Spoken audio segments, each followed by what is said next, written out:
Yo guys, this is Ryan here, it's your favorite Russian talking, and today we're gonna talk about the socialism, why socialism simply does not work. I'm a millennial, I was born in 1985, and basically I was born in USSR. And while my experience with the socialism was very limited, I have my parents, I have a few generations to rely on to for them sending me the message about the socialism. Now don't get me wrong, my grandmother loved the socialism in USSR, my dad hated it. So I was able to actually get the perspective from the both sides and actually kind of choose for myself what exactly is socialism and how bad it is for the country.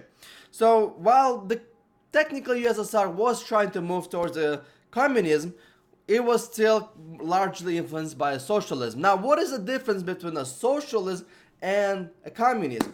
In socialism, you have a little bit of a leeway where people technically can own their own private businesses, while in the communism, everything gets controlled by the government. Your shoe sizes, your foods and products that you buy, everything.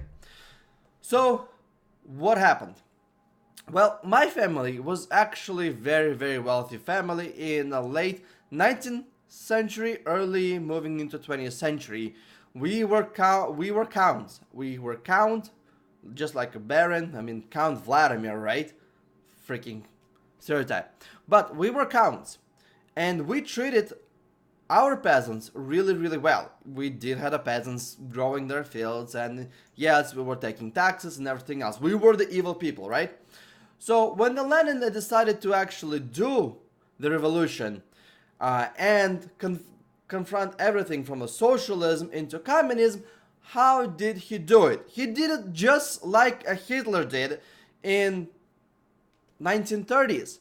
He took the poor people and used the revolution to subjugate, to take control, and to steal and murder from the rich people. So we as a family lost our county, but we were lucky nobody died in our family, partially because we did treat our peasants nice. There were a lot of cases where rich people got died and got killed off. In our case, it wasn't. However, we still my great grandfather was really devastated. He was the chief. We were on the streets. We had nothing to feed our people, and obviously, poor people that actually stole our property, got our richness, and not even them. They didn't get it. It's all the government that got it. Nobody would want to help us back. So my great grandfather decided to be a street fighter, and he was actually fighting with his fists on the street for money. Later on, he got poisoned and he died. And the reason why is because they didn't want a bourgeois winning street fights over regular peasants, because he was actually pretty decent at that. But one technically, if we're gonna fast forward a little bit, my great grandfather, not great grandfather, great grandfather owned one of the first canned manufacturing plants. Now, the first one was from my mom's side. This one is great grandfather owned basically a canned manufacturing plant, where and there was only 5 in the entire USSR. Now, USSR was pretty big. It wasn't just Russia. It was Uzbekistan, Tajikistan, like a lot of different Middle Eastern countries, Central Asia countries that were actually part of USSR. So having him owning that, he was extremely wealthy. Well, guess what? In 1940s, early 1950s, government decided that we were making way too much money, and they confiscated that plant from us. We built it up from the ground zero. My dad's part of the family. We made it possible, yet at the same time, it was just taken away from us. Yep, that's exactly like Bernie Sanders. That evil 1%. That evil 1%, right? So, evil 1% indeed. Now, fast forward a little bit. My dad and my mom, they both go into architecture school, and they finish the school on a gold medal. Meaning, there was a 4.0 GPA, it was a straight Ace. Now, you would think that the person who finishes architect school, and in Russia, excuse me, but USSR education was really hard. Compared to America, in America, you are a full-time student if you take 12 credit hours, right? There, it was mandatory to take about 36 credit hours. So it was really, really difficult. So graduating with a gold medal, you would think that they would actually start making a lot of money. But no, not really. That they went to education because their parents told them to go through it so they will be smart. They'll get different perspectives. However, an average construction worker who was bringing bricks, who was carrying bricks, made as much as my dad made working as an architect with a gold medal. And that is one of the biggest problems with the socialism is that, or communism, is that it's trying to line up everybody equally. Equality is the key. Meaning if you work in the construction or you actually trying to get an education, you will be paid the same. A nurse will get paid approximately the same as a doctor will. Then the question rises the following. Why do you need to try? Why do you need to try to get somewhere better if the end result is not going to be the same? Both my mom and my dad did not work as architects, even though when they got a gold medal. So what my dad did is he actually painted murals. And while he was painting murals, he was able to get tips under the table, legitimately under the table, because government no need to know about that. He got tips under the table. And my mom, she worked as a hairdresser, and again, was everything done under the table. So they actually made more than 100 rubles. 100 rubles approximately, that's how much everybody was making. Now, in that times, and we're talking about 1970s, early 1980s, late 1970s, mid to late 1970s. In that time, if you decide to convert rubles to dollars, you're facing a 6-year prison, which is terrible. In early 1980s, the government became a little bit more relaxed for self-ownership. And in mid-1980s, my dad is opening a first transistor manufacturing plant. And he was exporting those into England, into France, into a lot of Western countries. He became a multimillionaire. Now, this is the problem with the Soviet Union or the social countries in general. When you line everything up, when you try to come up with all these amazing ideas as a pension and everything else, as just a lot of different social programs, free healthcare, free education, free everything, a lot of indoctrination, a lot of zombifying about how great the Soviet Union is. And while for the average, they did technically live a little bit better because they had a government taking care of that, the problem became is the Soviet Union just simply ran out of money.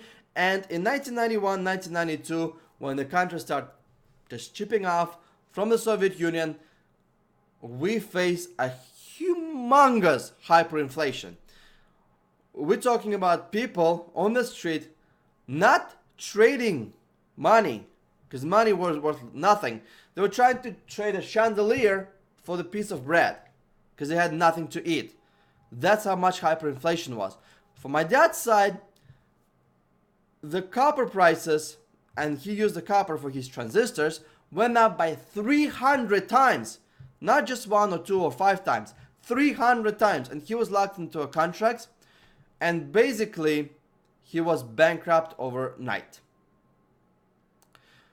That's the socialism. That's the Soviet Union. That's the experience. You open up one manufacturing plant, you get penalized, you get your shit taken off. You open up another one, you get your stuff taken off. You try to do something well above the average person, you don't get ahead.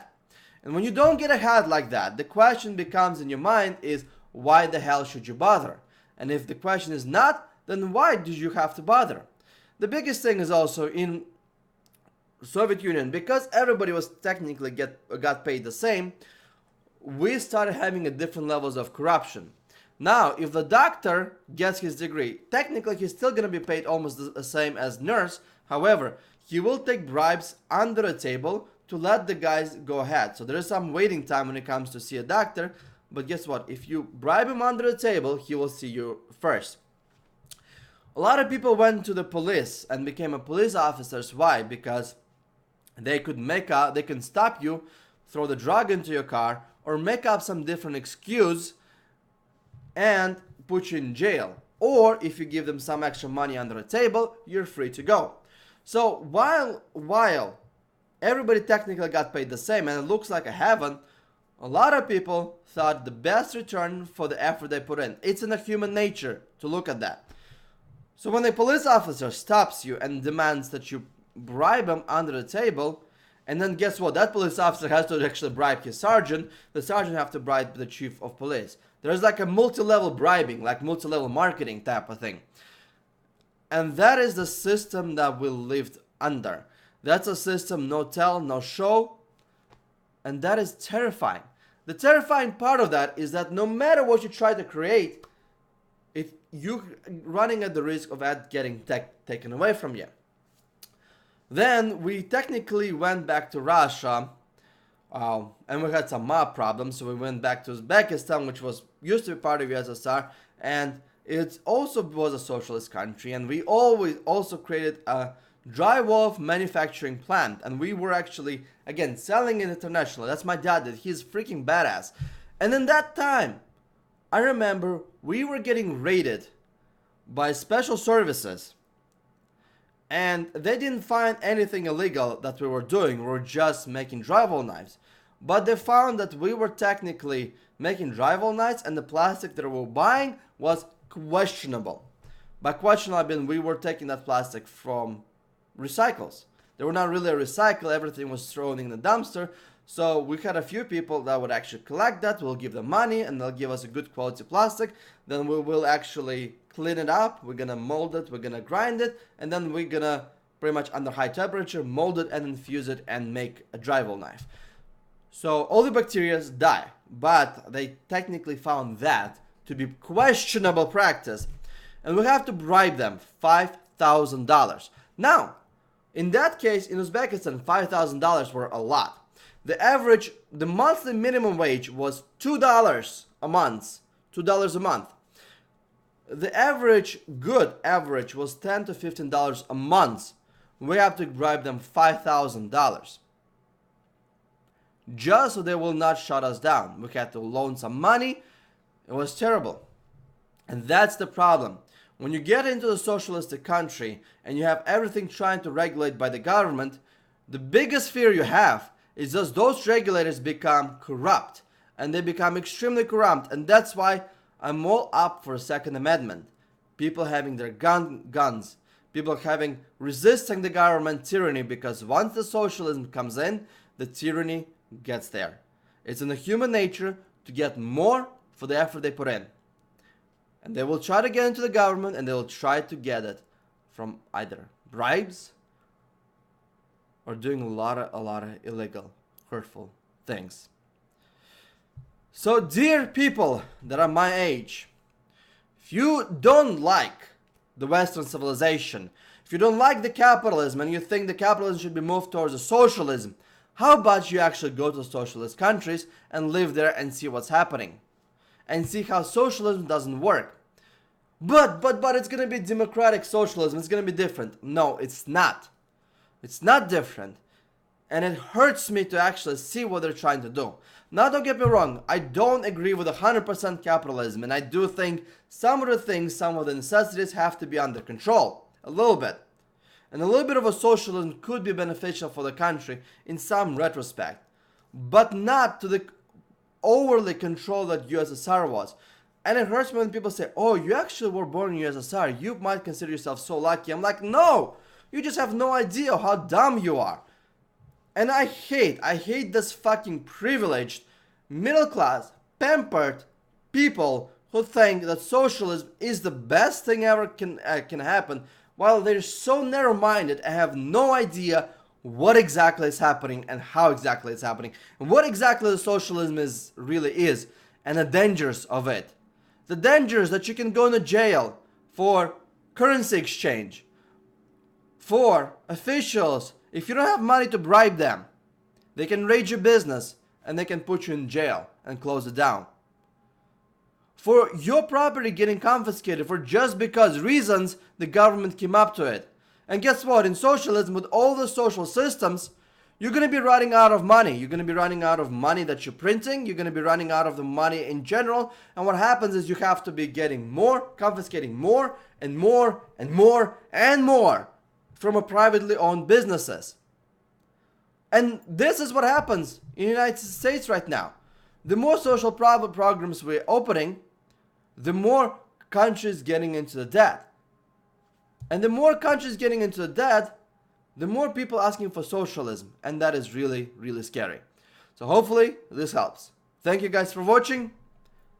And до свидания. I love you guys.